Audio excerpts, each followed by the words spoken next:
Welcome to Canucks After Dark. Here are your hosts, Parker Hallowell and Clay Emo.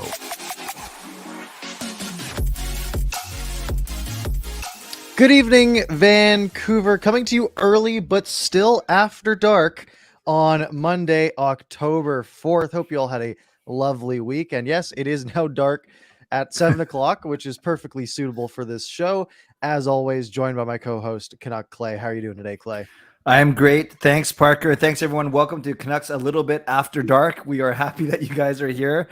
And Parker, so much to talk about. So many, there's stuff happening around the team. Last week was our biggest show ever, and this week might be even bigger. Well, I guess it depends if people find it right now. Yeah, no, it might be a little worse because of the time difference, but glad for everyone who is here early on time.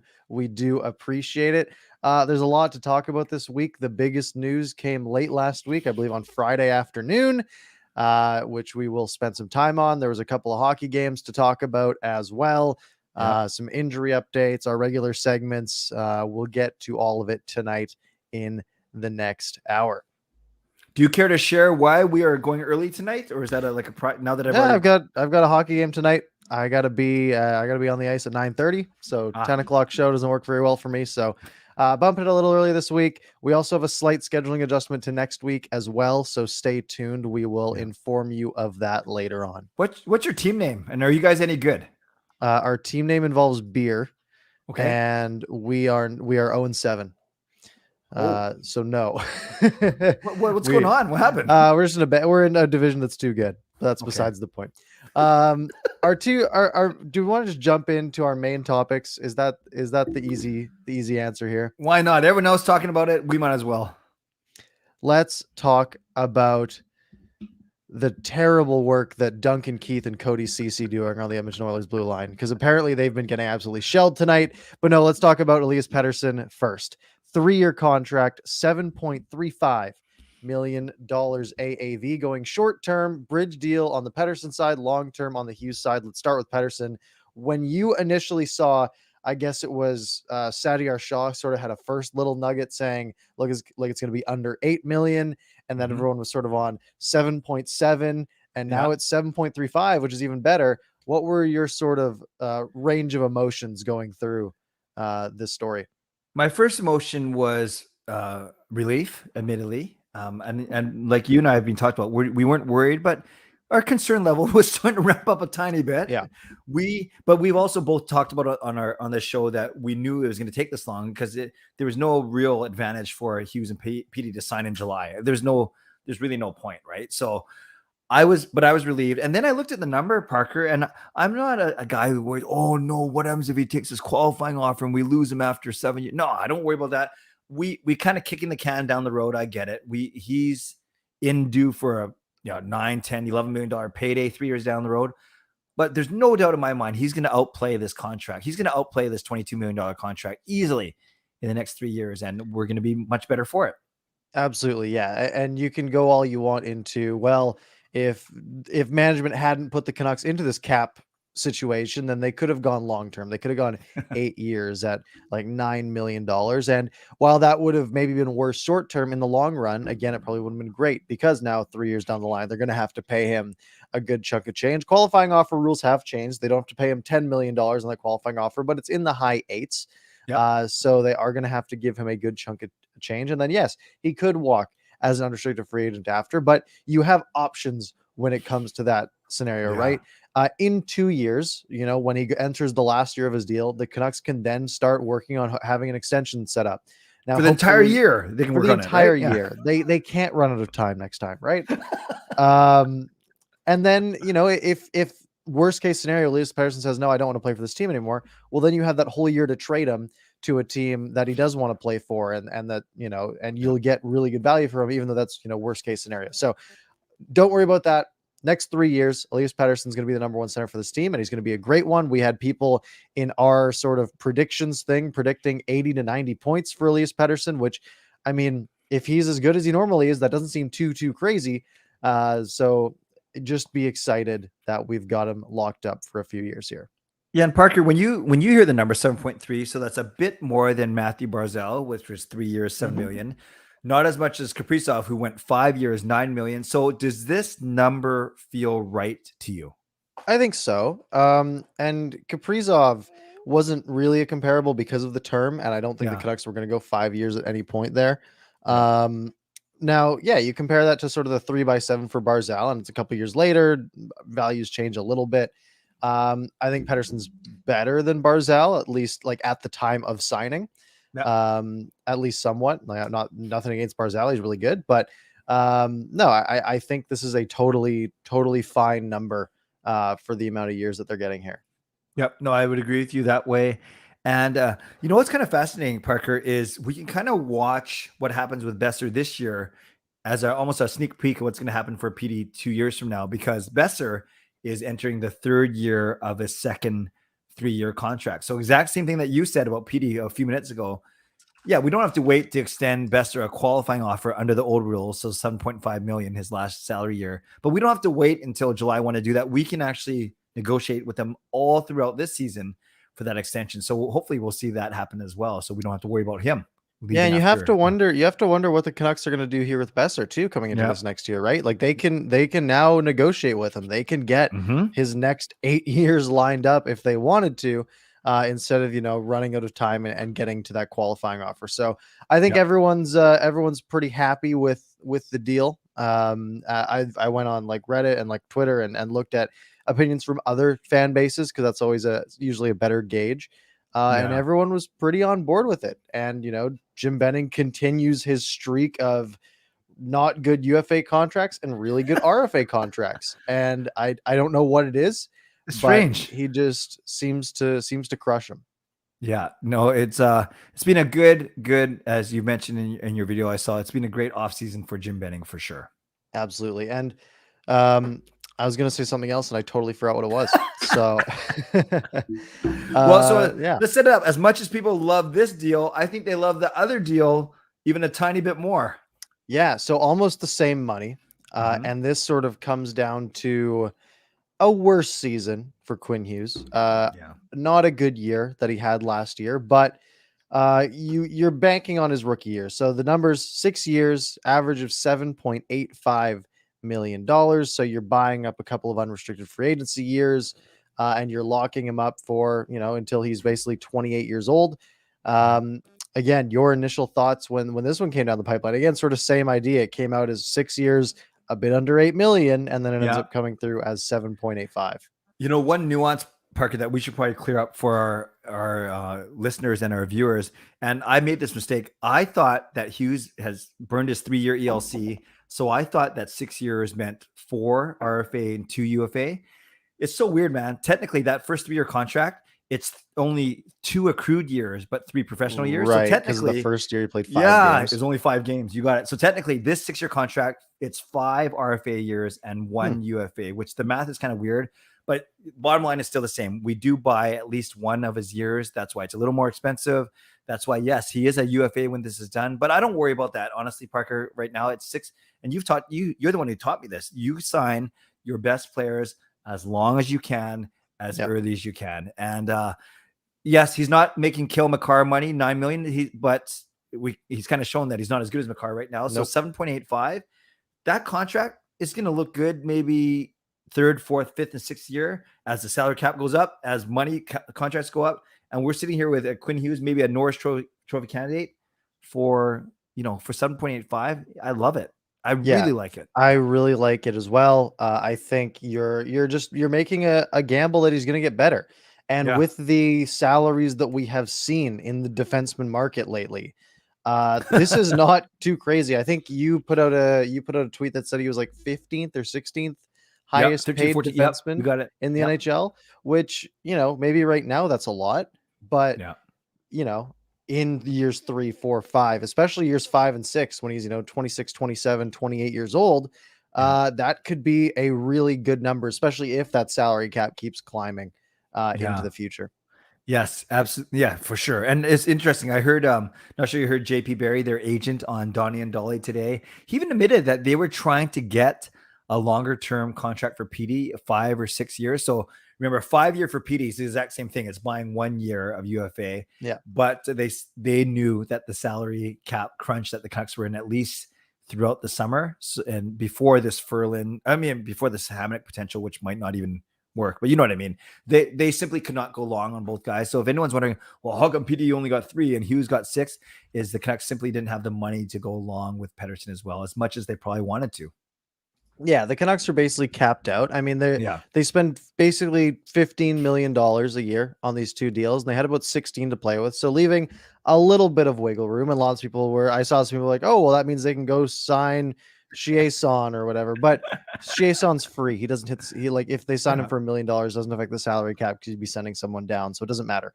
But it leaves them a little bit of flexibility, especially once Ferland's on LTI. They might want to add a little bit of salary to actually maximize the LTI, because the way it works is you don't get bonus salary cap, but you're allowed to go over the salary cap. It's kind of a weird system. So it doesn't really accrue throughout the season when you're using it. But a couple of other wrinkles into this contract that some people pointed out is the timing of when these deals end, right? Lots of people, for one, saying that this sort of defines the competitive window for the team, right? You got to be good in the next 3 years because you want Pettersson to still want to play here, is one part of it. And another one was other deals that are ending when these 2 deals come to an end. For example, Tyler Myers' contract will be off the books when the Elias Pettersson contract is up, which would free up $6 million or so from the cap. And Quinn Hughes' contract is up at the same time as Oliver Ekman-Larsson's contract is up. So freeing up about $7 million there. Now, you're going to have to be replacing those pieces in the future, but basically the other 2 biggest contracts for the Canucks that aren't Pettersson and aren't Hughes will expire sort of one in line with each. So hopefully, as salary cap goes up, a little bit more room to play with in the long-term future as well. No, I really like how you bring that up, Parker, the PD one and Myers at the same time, the Hughes and Ekman-Larsson. And that's talking about the expiration of these deals. We know that even lining up year by year, as we talked about, Brock Besser needs a new contract this year, Horvat and Miller next year. And then guess what? It's PD all over again the year after that. So get used to it. Yeah, the Besser one is interesting because you look at, I'm just sort of looking at what comes off the books next year, right? Yeah. The big one is the Roberto Longo cap recapture will free up $3 million next year. So that could be, the potential raise plus a bit extra on the Brock Besser side.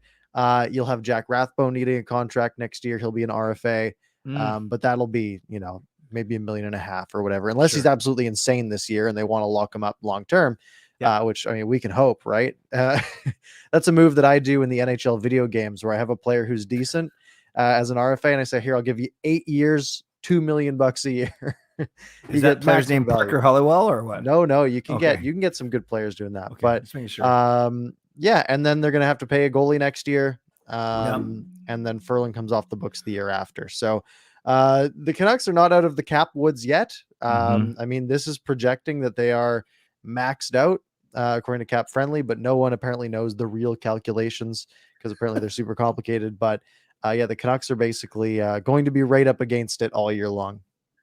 Yeah, that's true. And as you're saying all those numbers for next year, I know we still have 1.9 of Holtby on our books next year for 10 and another 500 there. So there's another 2.4 in dead cap. So yeah, you're right. You're exactly right. We're not out of the woods yet. They've timed these properly, I think, with some strategy. And Jim Benning will never, ever say that he's worried about salary cap, as he hasn't said over the past few years. So yeah, we'll see. It always somehow kind of works out, even though it kind of didn't last off season. But they've got it somewhat figured out here. Anything else you wanted to hit on either of these 2 contracts? Yeah, did you? Yeah, were you able to catch, Parker, any of their media availability yesterday? I saw some quotes from it, but I did not watch it. So if there's anything you want to recap from it. Yeah, no, just the most interesting one, I think, is one of the reporters pressed PD a little bit. Would you have liked to sign long-term if the money was here? And he didn't, obviously they were getting, I think that was kind of like a backhanded insult or whatever it is, statement about Jim Benning and his cap management. But Petey didn't take the bait. He was good. He goes, I want to win. I want to play here right now. He did say right now, so don't freak out, but he did say right now. And no, he was saying the right things. And it was funny. They were saying that they didn't call it a bag skate, but they said that Quinn Hughes' dad was pretty tough on them in Michigan, that they were working out pretty hard. Yes, they did a bit of surfing. They watched the Michigan football game, but overall, yeah, it's exciting. They're going to be practicing tomorrow. I kind of thought that they might play tomorrow night just because they're in such good shape, but it sounds like Travis Green said the final two, so the back-to-back against Edmonton.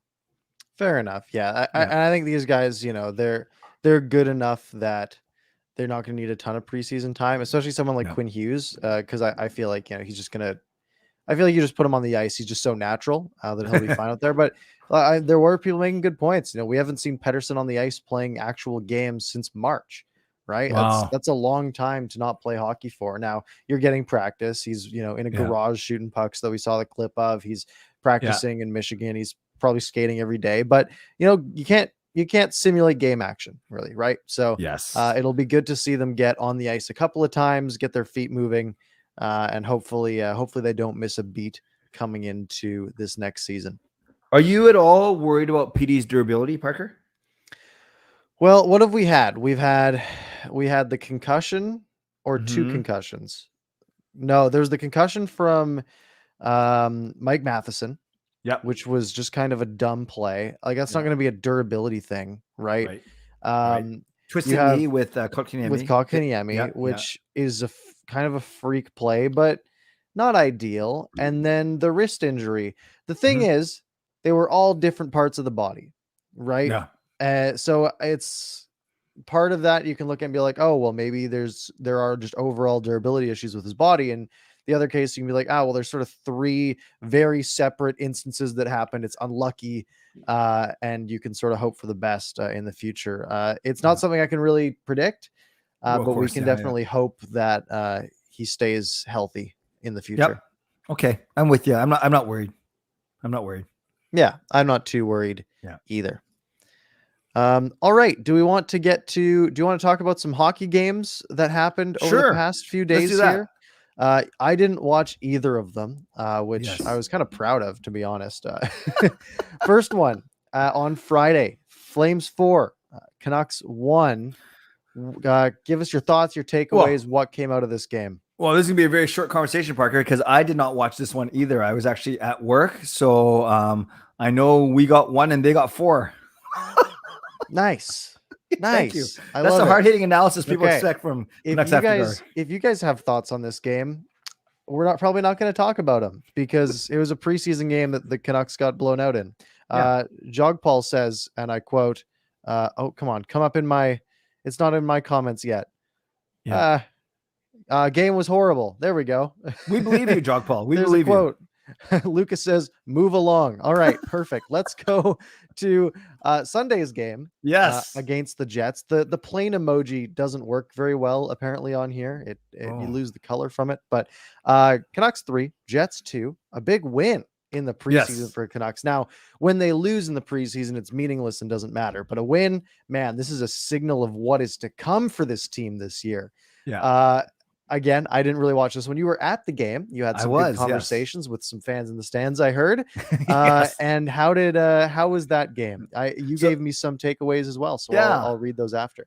Thank you. Well, I'll take the 2 or 3 minutes we were going to spend on the Friday night game, and I'll shove it into this section. It was great, Parker. Even before we talk about the game, to be in the arena, that I was lucky to go with Marie to watch the Vancouver-Ottawa game with no fans, where I got in trouble for posting all my videos and pictures.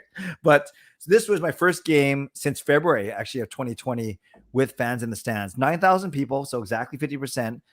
Flukely, that's the season ticket number, basically. And what was interesting, Parker, is they didn't strategically sit everyone 2 meters apart. They just, wherever your seats are, your seats were. So you had some rows that were completely full. You probably saw the highlights, and then other rows that were completely empty, like the one that my wife Gail and I were in. So that was good.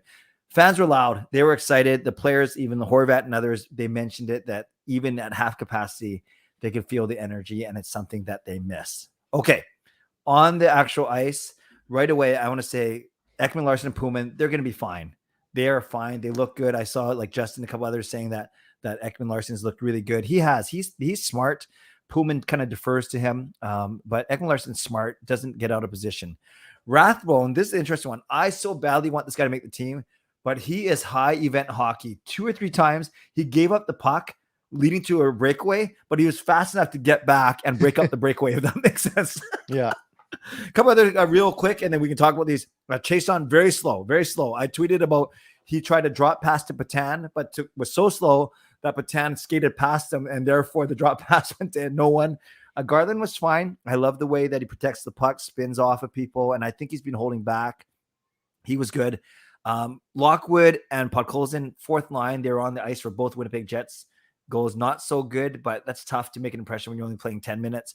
And Horvat, Hoglander, Pearson, solid. I get the Jets only brought like 6 guys that are going to make their team, but I thought they looked really good all night. So it'll be interesting if they take Hoglander off, put him with Besser and Petey, which we thought, and then they have to maybe put another different winger with Horvat and Hoglander. But overall, Parker, it was just great to be in the arena, great to meet people, great to see people, and see the Canucks players having fun on the ice.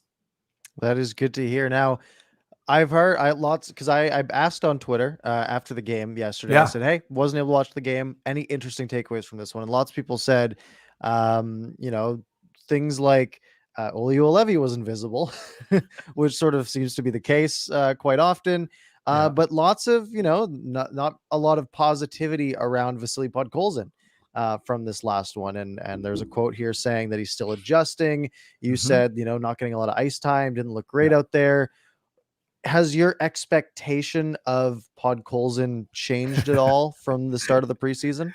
Parker, it's funny you mentioned that because, I've been pretty strong. Oh, he might unseat Hoglander no, he's not going to unseat Hoglander for any second or first line role. But I remember this. I'll say 2 things. I do think Podkolzin makes the team. You might know this better than I do. I heard Thomas Drance talking about if they try and put him down he doesn't need waivers, obviously, as a rookie. But if they pull him back up, then his salary cap doubles from 925 to 1.8. I didn't know that. This is what Thomas Drance was saying. So, and Rathbone, the same thing. So if you put either Rathbone or Podkolzin in Abbotsford and then bring them up later, some clause kicks in. I don't know what, where their salary cap hit doubles. So I wonder if it's to do with performance bonuses, but that doesn't make much sense. Weird. Yeah. Because I know they both could have, they could hit their A-level bonuses. It's like $850,000, but that doesn't make a ton of sense to me. Yeah, me neither. So, but we'll let someone else figure that out. But my major point is, I still think Podkolzin makes this team. I just think not that he's been promised anything, but I think it's it's just a better look if you're 10th overall pick from 2 years ago that you've hyped all off season. It should start with the team. The other thing is, remember when Horvat started, he was a 4th liner. He was playing with Derek Dorsett and Alex Burrows. Burrows, it's funny to think of him as a 4th liner, but he was on the way down in his career. So Horvat started pretty slowly, but then ascended quite rapidly. We could see the same with Podkolzin. So I'm not worried if he plays on the 4th line. That's still 10, 12 solid minutes. And I just don't, I think I got to temper my expectations. I can admit it that I was probably a little too bullish on him when the training camp started. Fair enough. And Nick Pettersson was another name that came up a little bit. Yes. He scored a goal, assisted by Madison Bowie and JT Miller in the second period. And you just said in your message or in your response to my tweet, Pettersson looks good.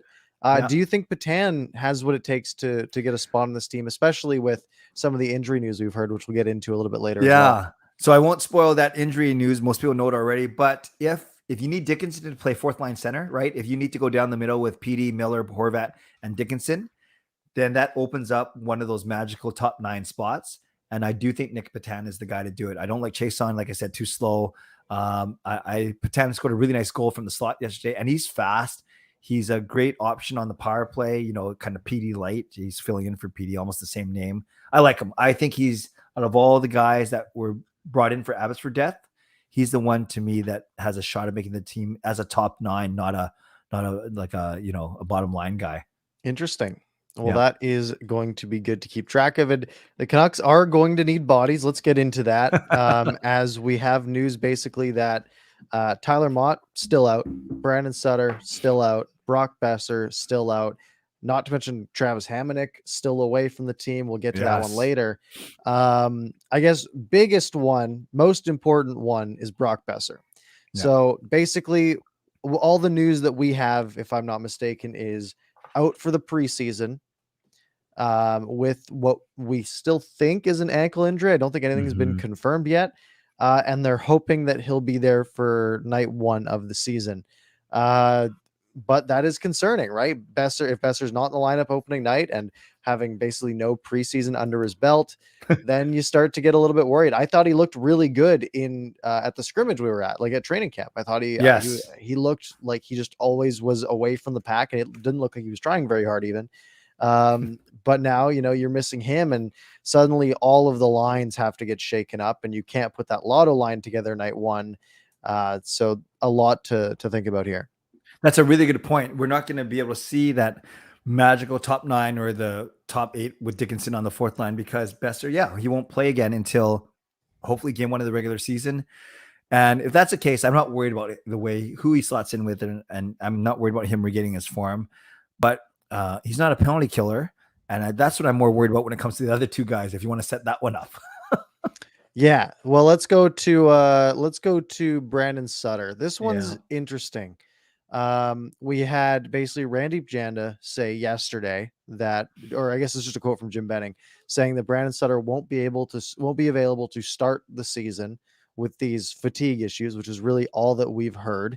And then Sakaris came out today and said on his show that it's his understanding that Brandon Sutter has informed the team he's not going to come back early or try to take one for the team. He's going to play when he's ready, and he's not going to push any limits as he has in the past, which I think is totally fine, totally respectable. You're not, you aren't really no offense to Brandon Sutter, you're not like the lifeblood of the team.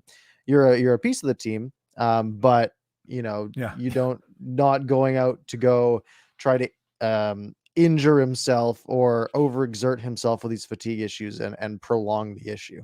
Man, that's scary. I just take away the implications of the lineup, just as a man, right? As a human being, as a family guy, it sounds scary. Whatever fatigue issues are, I don't know if he's contracted something or it's something. What do you call it? Genetic? I was going to say hereditary. It's genetic more than hereditary, right? What's the difference? Aren't they the same thing? I have no idea. Okay, I'm not I don't even know what I'd call someone who would know that. So it could be a family thing, is what I'm trying to say. Family history. But yeah, it's unfortunate. And then when you talk about the actual on-ice implications, 4th line center and a good penalty killer and a guy who can win faceoffs on the penalty kill, which is kind of what you need to kill off the first 15 seconds. Yeah, for all the heat we've given Brandon Sutter over the years, a lot of that was because of his contract and because of the role he was required to fill, right? 3rd line center Brandon Sutter making $4 million is not good, right? 4th line center Brandon Sutter making $1.5 million. That's a really important piece to a team. Yeah, which is why we're pretty happy when he got re-signed at the number he did. And that brings us to Tyler Mott, right? If Sutter's away, and then if Mott's away, we don't really have much information on Tyler Mott. Quote from Jim Benning yesterday says there's no timeline for his recovery, but he's rehabbing and feeling better every day. Now, when you see no timeline, that's scary because he could have said, we hope he'll be ready opening night, or that'd be nice. Man, it could be 2 or 3 weeks. No timeline doesn't mean anything, right? It could. And didn't we see him? We saw him on the ice, right? In Abbotsford, didn't he come on the ice? He was on the ice skating on his own. He's been in attendance. Like there's a picture of him on Twitter, like at the game, like in the press box yesterday. So he's around the team. He's exercising, he's skating, he's, shooting pucks on his own, but there's something, I guess, in his rehab that he's still just not ready to go yet. Wow. So we already lose Beagle, Eriksson, and Roussel. Roussel not so much, but Beagle and Eriksson are decent penalty killers. Sutter and Mott would be our 2 best penalty killers now. So who does that leave? Dickinson and then a bunch of guys we got to figure out if they can kill penalties.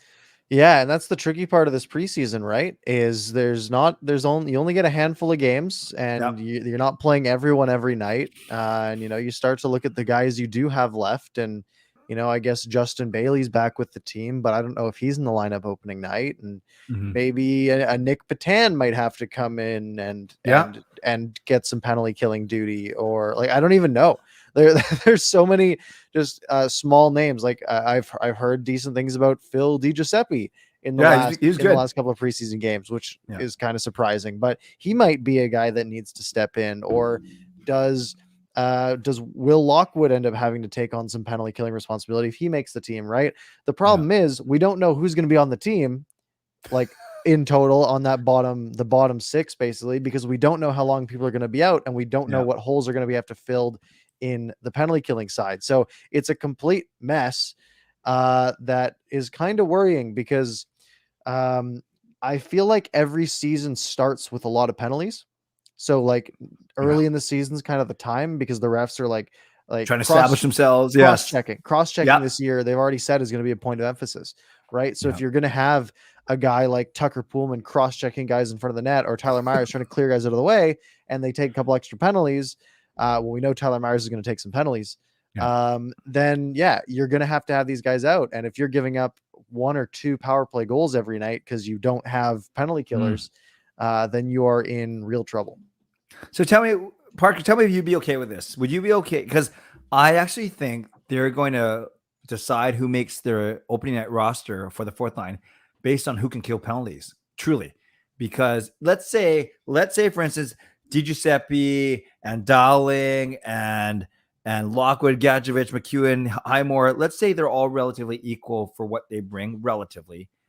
You need to differentiate yourself. And if you're missing Sutter and Mott, so I think the fourth line, I put Nick Patan in my top 9. I think my fourth line is Dickinson, DiGiuseppe, and Highmore, because those 3 guys can kill penalties. And then you can have Patan, Pearson, or Miller as your fourth forward. That's what I think. Yeah, I wouldn't hate it. I think it wouldn't have been my guess at the start of the season, or at the start of the preseason.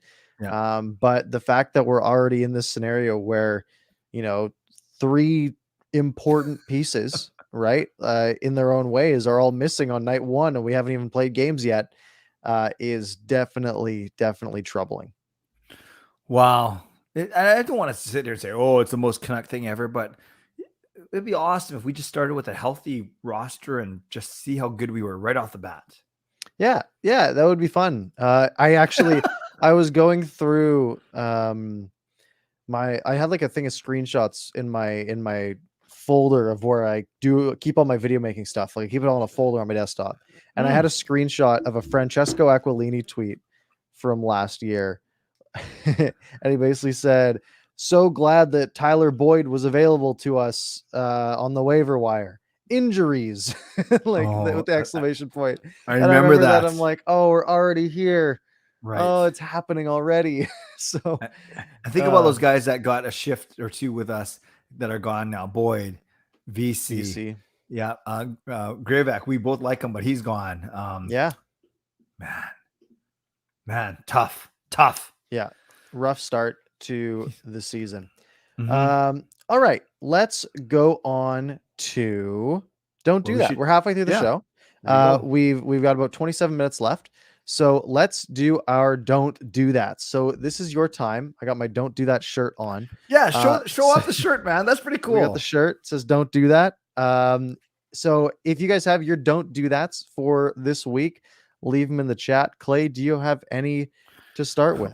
Well, because I'm such a show off, put up Lucas's not talking about the fans you met. Clay, don't do that. Okay, I'll be really quick. First guy I see is Lucas, because he told me what section he was selling merch, so I gave him the fist bump. And then I got to meet some pretty cool people. Parker, some people that listen to our show or watch our podcast, which is cool. But I want to give one shout out to these 4 grade 12 guys I met from Siakam. 3 of them are about my size, and then one of them is just massive. So I call them my body. So they're my SBG. They're my Siakam bodyguards. So shout out to those 4 guys that are my new crew. That's great. Thanks, man. I don't know if I have any don't do. I guess not watching the only 2 Canucks games on the week of your podcast. Don't do that. I could have watched one. I could have came somewhat prepared, but I watched the Seahawks game instead. Which was good. They won. Yeah, they won. They won. But yeah, no, I'm waiting. I'm waiting for the regular season, October 13th. That is our start date, and I'm looking forward to that. Yes. How about actually, there's a lot. You pick. There's some good ones there, actually. There is a lot. See, it's saying having a blender of a roster on opening night. Don't do that. Yeah, and they don't really have a choice, unfortunately. They're kind of in a tough scenario, and hopefully they can get everything. Hopefully they can get just the holes filled to start the season. I like Marcus's about 7-Up. Dump on OEL before the season even starts. Don't do that. People saw that 8.26, of which we're paying 7.26, and there's like, wow, how is he going to live up to it? Maybe he can't, but he's solid. He is solid. I haven't seen him have a bad game yet. Yeah, and that's the thing, right? We always said, like, if OEL can be decent, then the trade's good, right? Because of what you got rid of in the trade, and you're getting Connor Garland. But based on last year and the last couple of years before that, the assumption was, let's not bet on OEL being good. Now, what we have seen from him in preseason is pretty promising. Seems to have already decent chemistry with Pullman. And if they can be a solid line, then that's fine. However, you do have to keep in mind, this Canucks defense is the second highest paid defense in the NHL.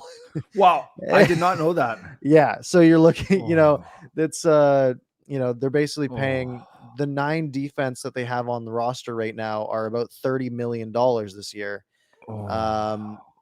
Just because you have Quinn Hughes making just under 8, Ekman Larson making just over 7, making more than that, but the Canucks are paying him just over 7. Right. And then you have Tyler Myers making 6, Travis Hamonic making 3, Poulin making 2.5, and then your 6th guy is going to be making just under $1 million, whoever that is. So yeah, they it's an expensive decor for what you're going to be getting.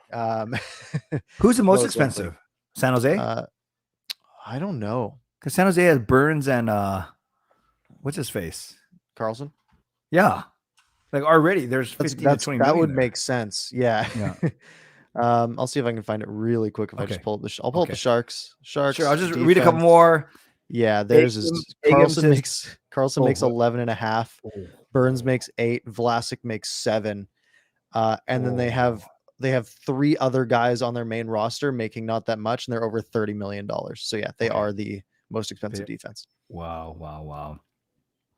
Couple more. Tiger, I like this. Tracking Louis Eriksson's performance game by game. Don't do that. He has a good start to the preseason, which is fine. I think we should do it. I think it's fun. I saw someone made a tweet and it was like, it was Dave Pratt. So you know what you're getting here. But he said, he was like, how many goals would Louis Eriksson have to score this year for you to wish he got more playing time with the Canucks? And there's none, because it doesn't matter, because he was terrible here. If he goes out and puts up 30 in Arizona, I'm going to be mad, but it's not like, we just didn't give him a shot. Like, that wasn't the case. He just didn't perform here. Out of sight, out of mind, right? Yeah. He is, that's over. Yes. Fangirl saying, almost forgetting about the early start to Canucks After Dark tonight. Don't do that. And let's make this sort of our programming note for next week. For those of you who are here, next week's show will not be on Monday. It's going to be on Tuesday at 10 p.m. Couple reasons. One, I'm not going to be here on Monday. I come back from vacation on Tuesday. So we're going to do it Tuesday night, normal time, 10 p.m. And it also works really well because we do have the Canucks season literally starts the next night. We might have a couple of storylines from the NHL, because I think there's a couple of games on the Tuesday before the show. But this next week's Tuesday show is going to be like our season primer. Like, we're going to be, going into, we should have a decent idea of the lines at that point. Roster cuts should be done by then. We should have our 23-man roster, and we'll sort of set the stage for the entire season. So come back Tuesday, October 12th, 10 p.m. And if you can't make it, it'll be up on YouTube, podcast platforms, and the like. Yeah, we were unscathed for the first 5 months of being able to go Monday night or Wednesday night, whatever we decided to, at 10 p.m. But as the fall has come in, life happens, travel, work, ministry for me, whatever it may be, hockey, bowling, whatever it is. So we're going to make adjustments as we go. We're going to try and keep our flag planted Monday nights at 10 p.m. But as we see tonight, as we see next week, sometimes you just got to make a few adjustments. Of course, we're making the adjustments because it's Parker, and there's Parker's the one who runs the machine. I wouldn't know what to do without him, but we'll see what happens when I can't make it. We might still run it Monday at 10. We can always move it around. Or Okay, thanks, man. We'll figure something out. Okay. 20 minutes left in the show. What do you want to do? We got like 2 small topics. We've got Q&A and we've got Haiku Corner. Where do you want to go? You got a couple more banners? I got a couple more banners. Fire up the next one. Let's just go. All right. Travis Hamonic still away. Anything you want to talk about here? Again, we haven't really heard much other than that he didn't opt out, but he's still not with the team. Yeah. So he's still getting paid, and he's still on the cap, but he doesn't show up. I don't get the scenario, but why don't you try to lay it out here? Yeah, it's challenging, Parker, because even before we talk about people that know me now, you know what I'm going to get real serious because then I kind of hunch over and I close my eyes and I have this look. I think even before we talk about the ramifications of him being on our salary cap still $3 million and him not playing for us, so it's almost like wasted space. Anytime I enter into this discussion, either on my channel or just talking to people, it's very polarizing because some people say he's a professional. We're allowed to question why he's not here. We are allowed to do that because he's a professional athlete and we are paying fans, Others will say, give the guy a break, leave him alone. He's dealing with a personal matter. It's none of our business. So I kind of find that contrast, that argument very, very fascinating. I know for me, I've come back a little bit on speculating whether it's because of COVID or vaccination or daughter's health or anything like that. I look at it, I try and talk about it more from the practical side now of simply, it's actually the worst case scenario for now, because yes, $3 million of cap space being taken up for a guy who's not here, who would be a great playing partner for Quinn Hughes. That's the practical, unbiased, objective way of looking at it, regardless of the situation. Yeah. So of course, I hope that he's back. I'm sure Quinn Hughes hopes he's back. He said as much yesterday, and I want the most efficient contracts and most efficient running of our team. And we need Hamonic here to do that. Right. Without speculating, we can say the already shaky defense is worse without Travis Hamonic in the lineup. Yes. Right? Especially if no cap relief comes from it, because now you're having to fill that gap with Jack Rathbone, like having to, maybe play with a guy like Luke Shen, or like, it just mixes it up and it makes it, it just makes it more likely that you're going to have worse players on the ice for a higher percentage of the time. Which no one really wins, especially even, the penalty killing side of it, right? We've already talked about how the penalty kills were already worse based on the injuries that we have with Hamonic away, right? You're almost missing an entire penalty kill unit, right? So it is definitely a hit to the team. Yeah, and I love you can put up both Tiger and Justin's comments real quick, please, Parker. This is good. This is good, rational talking. The trouble is who wants him. Calgary doesn't. Winnipeg and Edmonton have committed loads of cap to the deal already and can't afford him, because that's the whole thing about Western Canada. And then Justin says if he is unvaxxed, though most teams might not take him on. So it's hard to say with his situation because he does have family needs first. So I think we all agree family first always, and that'll dictate a lot of decisions. And it's just that we're on the receiving end of that decision, or we're affected by it because we are fans of the team and we want the best for the team possible while we want the best for the player possible. And I think that's a good way of putting it. I think that is fair. Thanks. All right. And the last topic that I want to get to before we go to haikus and Q&As, the death of the dress code. Oh, tell me about this. The Arizona Coyotes are sort of the first team to officially do away with the whole suit and tie dress code. Wow. And so they're basically saying, hey, look good, but you don't have to suit up. And I heard a really good argument. I think it was on the Vancast, but it might've been on something else, where basically they were like, yeah, these guys, they wear a suit to the rink, which is fine, but then they play the game, they shower, then they put a suit back on to get to leave the arena. And then if they're traveling, then they have to wear that suit onto the plane. And then there's a lot of these guys who they get on the plane and they change into comfier clothes, and then they have to change back into a suit before they get off the plane for the pictures of them arriving to the location. So it's like, it's such a silly, convoluted thing that I think, look, I don't think there's any like official dress code in like the NFL, but lots of guys, they dress up, they look good, right? Guys like Henrik Lundqvist were still going to show up in a suit because they look great in a suit. But people, if you can look good in something that's comfortable, why wouldn't you? Yeah, that's an interesting one because even think back to your high school athletics days, right? That you always knew it was a Yep. basketball game or a football game because the guys are in a little shirt. We all wore those skinny ties right back. Well, Yeah. I'm a lot older than you, but you know what I mean, right? But so whatever. It's pride, it's identity, it's culture, it's get people excited, get people talking that there's a game, a home game to go watch.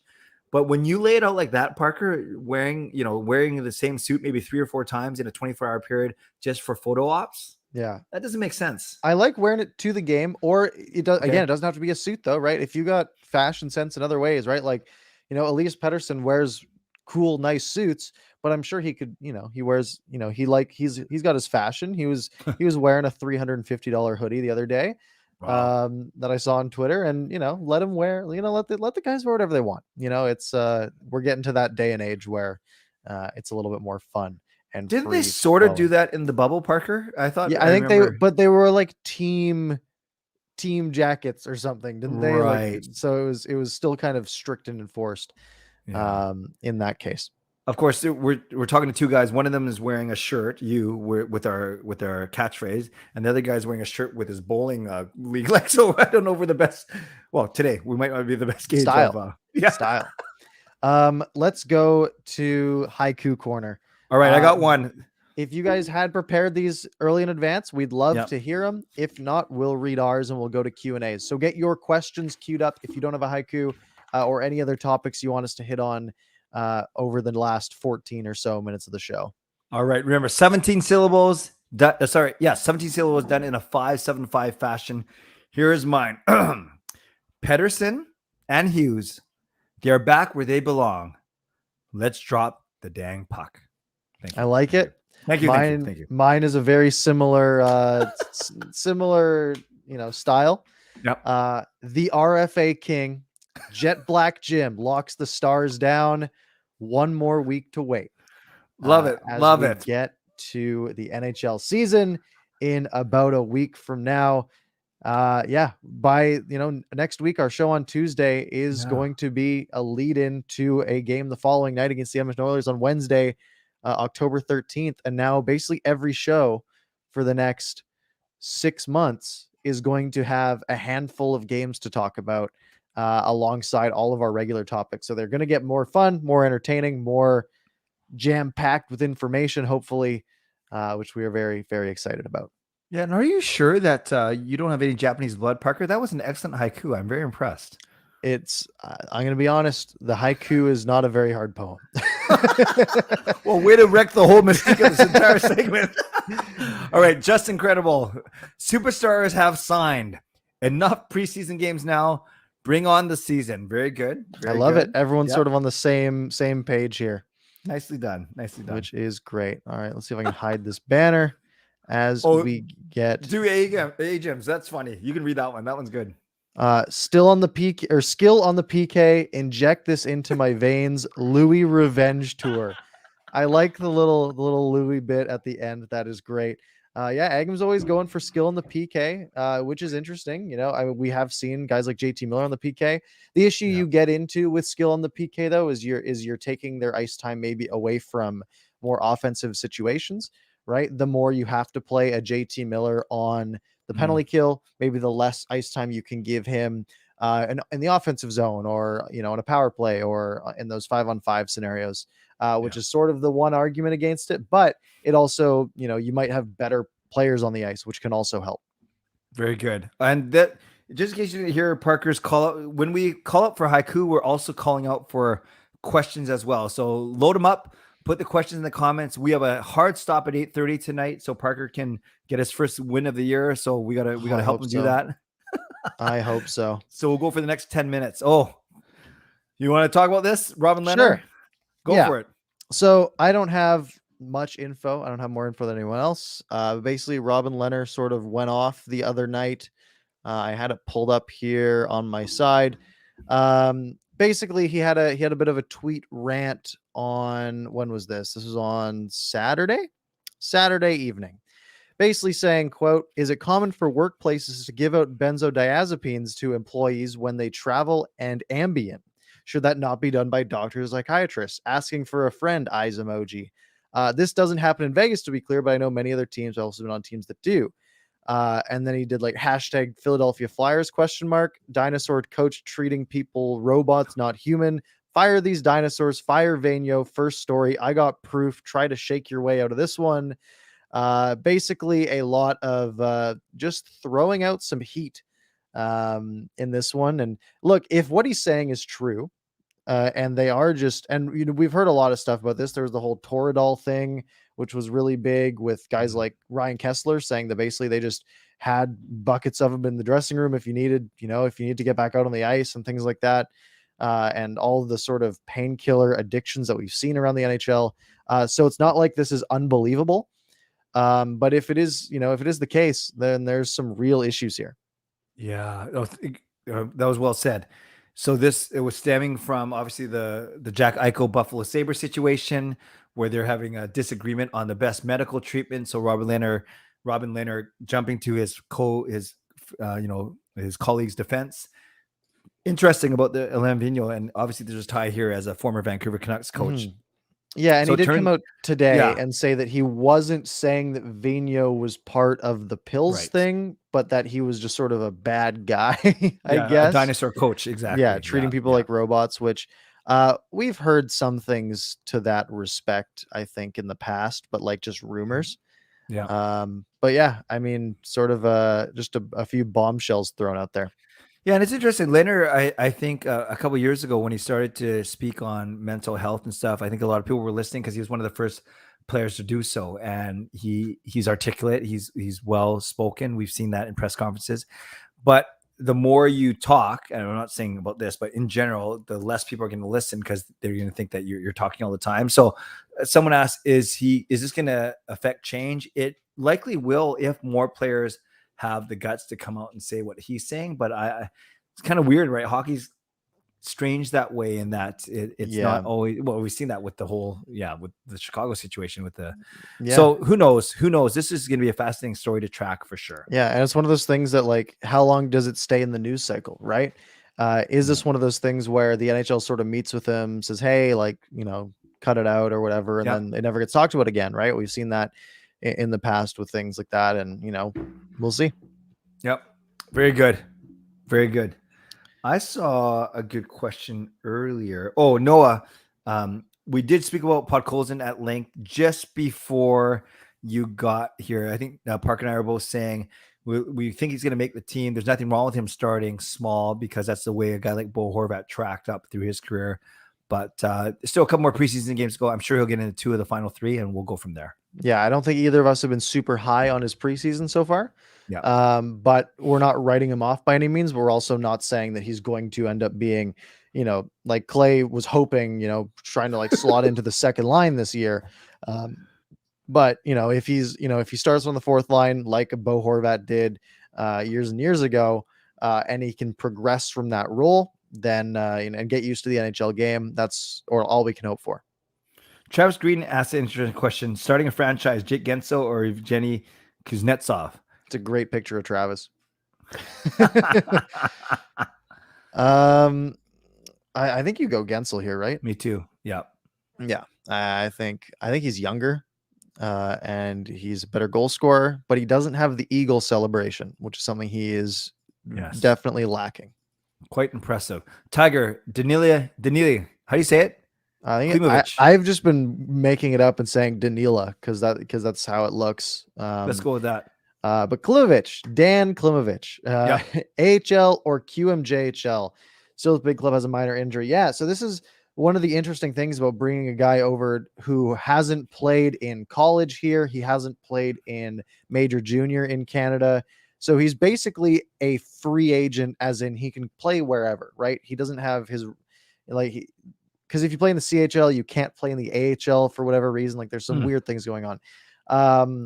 So that basically means he can play in the QMJHL, where I think the Rouyn-Noranda, the Huskies, the one Quebec team that has his rights.